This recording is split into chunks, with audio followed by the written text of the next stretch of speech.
Hello दोस्तों, YouTube channel को subscribe कर लें, क्लिक बेल आइकन को प्रेस करें ताकि सारा नोटिफिकेशन आपको जेआईबी, सेबी और बैंक प्रमोशन के संबंध में मिलता रहे।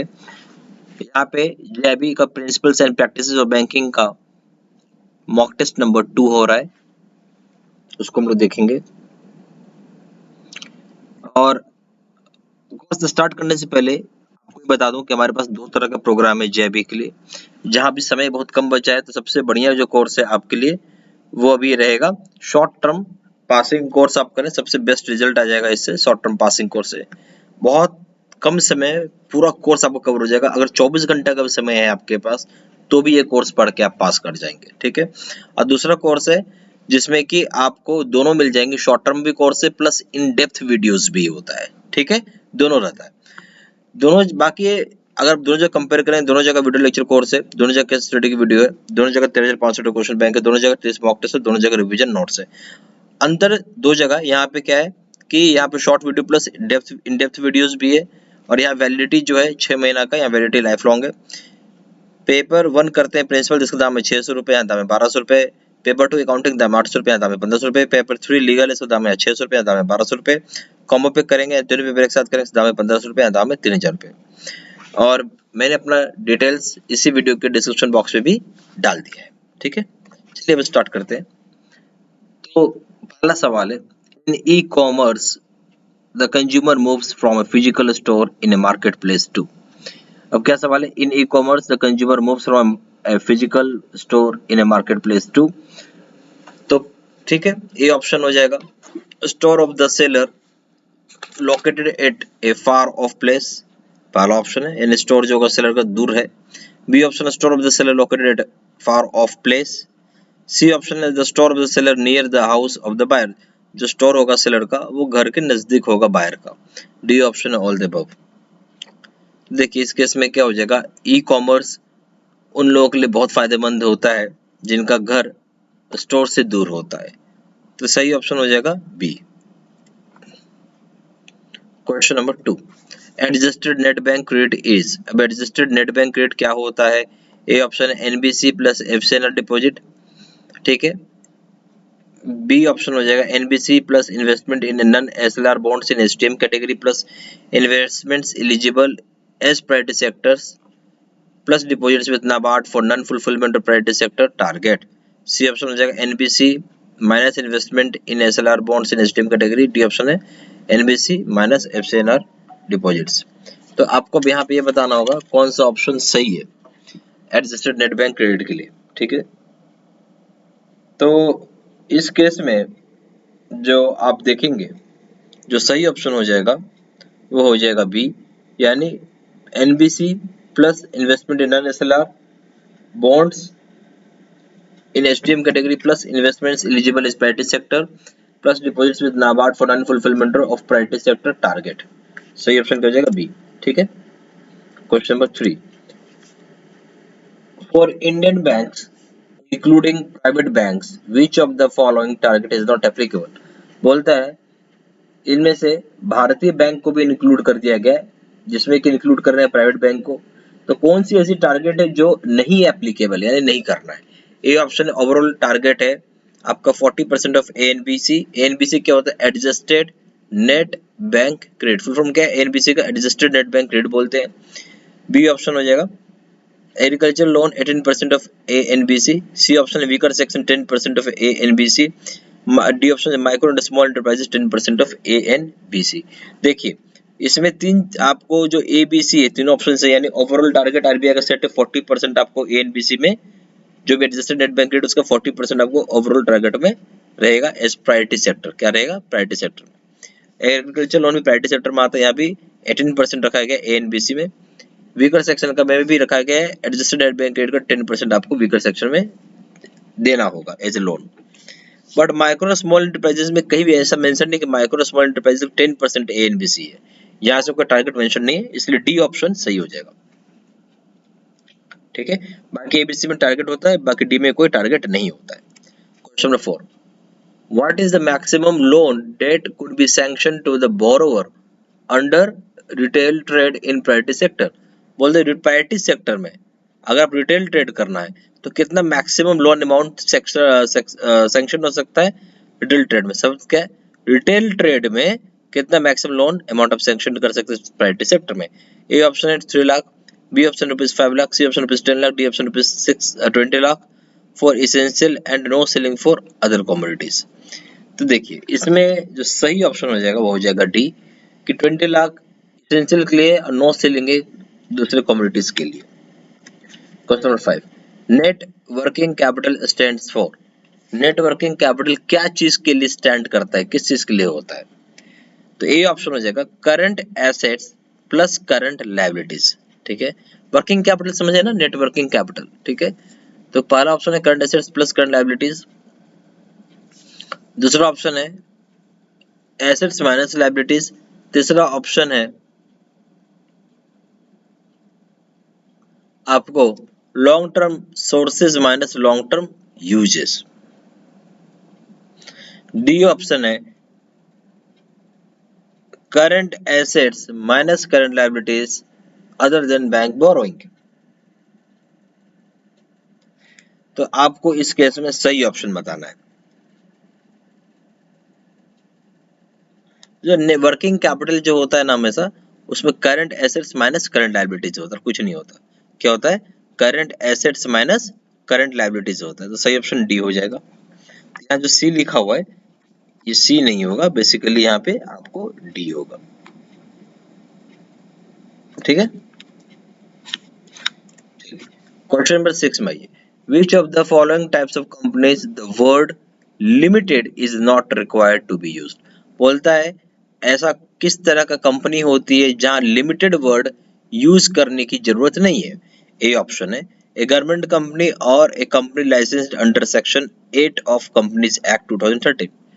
बी ऑप्शन है a company public company limited by guarantee और प्राइवेट कंपनी, कोई पब्लिक लिमिटेड बाय गारंटी हो चाहे प्राइवेट कंपनी हो। सी ऑप्शन है a private company limited by shares and government company, D option है public company and government company. ठीक है, तो इसमें सही ऑप्शन क्या होगा आपको वो बताना होगा। तो सही ऑप्शन हो जाएगा इस केस में जहां पे आप वर्ड जो कंपनी है जहां पे वर्ड लिमिटेड यूज नहीं किया जा रहा है या जरूरत नहीं यूज करने को, ए ऑप्शन हो जाएगा। यानी गवर्नमेंट कंपनी हो चाहे कंपनी जो लाइसेंस होगा under section 8 of companies act 2013 के तहत, सही ऑप्शन हो जाएगा ए। ठीक है, क्वेश्चन नंबर 7 देखिए, इसमें से आपको बताना है कौन सा बात सही है, कौन सा बात सही है। तो ए ऑप्शन हो जाएगा minimum number of members in private companies 2, कम से कम जो मेंबर होना चाहिए प्राइवेट कंपनी में 2 है। बी ऑप्शन है maximum number of members in a public companies 50, maximum number के जो मेंबर हो सकते हैं पब्लिक कंपनी में होंगे 50। सी ऑप्शन है minimum number of directors in a public companies 3, minimum number of directors जो होंगे पब्लिक प्राइवेट कंपनी में 3 होंगे। डी ऑप्शन है maximum number of directors in a public company is restricted to 12, जो बोलते पब्लिक कंपनी में जो मैक्सिमम डायरेक्टर्स हो सकते हैं वो ज्यादा 12 हो सकते हैं। तो कौन सा बात सही है? सही है ये बताना। A option only way, B option है A and D, C option है A C and D, D option है नन ऑफ द अबव। जो सही ऑप्शन हो जाएगा इस केस में वो हो जाएगा ए, कि कम से कम 2 आदमी या मेंबर चाहिए प्राइवेट कंपनी को चलाने के लिए, मिनिमम 2 आदमी। ठीक है, क्वेश्चन नंबर इसलिए इसमें हो जाएगा ए हो जाएगा। ठीक है, question eight, whenever a company wants to obtain loan and for that purpose creates a charge on its assets, the registration of which of the following charges with ROC is not essential। बोलते जब कभी भी company एक तरह का loan लेता है किसी भी काम के लिए कोई भी पर्पस के लिए, तो यहाँ एसेट्स के ऊपर चार्ज क्रिएट किया जाता है जो ROC होता है, registrar of charges, registrar of company बोलता है। क्या था? Registrar of company. तो वहां पे आपको चार्ज का रजिस्ट्रेशन कराना जरूरी नहीं है।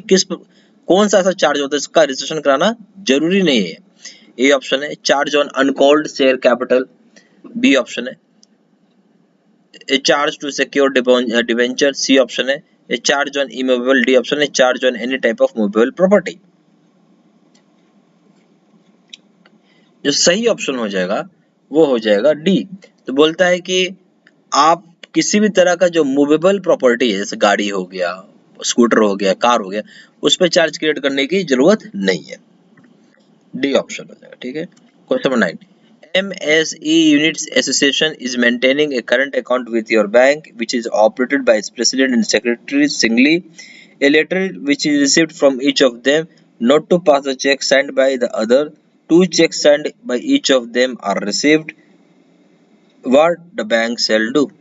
तो बोलता है कि MSA units association current account maintain कर रहा है आपके बैंक के साथ, जो कि ऑपरेट किया जाता है उसके प्रेसिडेंट या सेक्रेटरी के द्वारा सिंगली ऑपरेट हो जाता है, कोई भी आदमी ऑपरेट कर सकता है। लेटर एक रिसीव होता है जिसमें ये बताया गया है किसी भी तरह का चेक नहीं पास किया जाए जो कि साइंड किया हो दूसरे के अलावा। हर दोनों ने चाहे वो प्रेसिडेंट ने भी लेटर भेजा है और सेक्रेटरी ने भी लेटर भेजा है, किसको भेजा है? बैंक को भेजा है कि अगर दूसरा आदमी चेक साइन करके भेजा है उसको पास नहीं करना है। तो दो चेक ऐसे रिसीव हो गए। अब बैंक क्या करेगा इस केस में? ए ऑप्शन है, since they have no authority to cancel the authority the cheque shall be paid, क्योंकि बैंक के पास कोई ऑथोरिटी नहीं है कैंसिल करने का, इसलिए चेक को पे कर देंगे। बी ऑप्शन है, since they are only agent the authority cannot be cancelled and cheque shall be paid. बोलता है यहाँ बैंक केवल एजेंट है और उसका कोई ऑथोरिटी नहीं होता कि वो कैंसिल करेगा, तो चेक को मजबूरली या बोल सकते हैं मजबूरन आपको चेक को पे करना ही पड़ेगा। C option, since there is dispute between them, it would be advisable to write to the club about these letters and notices about stop payment may be given and checks may be returned। बोलते हैं अगर किसी तरह का कोई dispute है तो यहाँ पे एडवाइस दिया जाता है, बैंक एडवाइस करती है कि राइट करें इस तरह का चीज, क्लब में उठाए मैटर, लेटर लिख के कि इस तरह का विवाद चल रहा है और स्टॉप पेमेंट की नोटिस दे जहाँ पे चेक्स को रिटर्न किया जा रहा है ताकि चेक्स को रिटर्न करें। डी ऑप्शन है, bank to continue operations unless there is letter from the club. Bank अपना ऑपरेशन कंटिन्यू करता रहेगा जब तक कि किसी तरह का लेटर क्लब से नहीं आता है। तो आपको बताना है कौन सा ऑप्शन इस केस में सही है। सही ऑप्शन हो जाएगा सी। क्यों? अगर किसी तरह का डिस्प्यूट है तो यहाँ पे बैंक एडवाइस करती है कि आप क्लब को राइट करें, लेटर्स को नोटिस भिजवाएं स्टॉप पेमेंट्स का दिया जा सके और चेक्स को रिटर्न किया जाए इस केस में।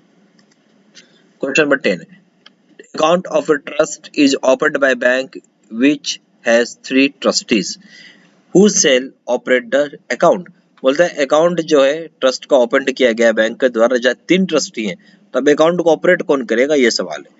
ए ऑप्शन है, any of them can operate, बोलते कोई भी ऑपरेट कर सकता है। बी ऑप्शन है, trustee having the authority from other trustee, बोलते ट्रस्टी को पास अथॉरिटी होनी चाहिए दूसरे ट्रस्टी का। सी ऑप्शन है, trustee having authority as per trust deed और इल्स जॉइंट ऑपरेशन, बोलते ट्रस्ट डीड में बताया रहता है कौन सा ट्रस्टी ऑपरेट करेगा अकाउंट को। अगर ऐसा नहीं मेंशन है तो सभी लोग को ज्वाइंटली अकाउंट ऑपरेट करना पड़ेगा। डी ऑप्शन है, joint operation irrespective of what is stated in the trust deed, बोलता है ट्रस्ट डीड में कुछ भी लिखा हो उससे कोई मतलब नहीं, हर हाल में ज्वाइंट ऑपरेशन ही करना होगा। इस केस में क्या होगा? सही ऑप्शन सी हो जाएगा। सही क्यों हो जाएगा कि जो ट्रस्ट डीड में जैसा मेंशन होगा उसी हिसाब से आपको ट्रस्टी ऑपरेट करेगा अकाउंट को, अगर नहीं मेंशन है तो ज्वाइंट ऑपरेशन होगा। Question number 11, X is appointed executor for the account of A. The account in the name of executor or administrator will be opened as।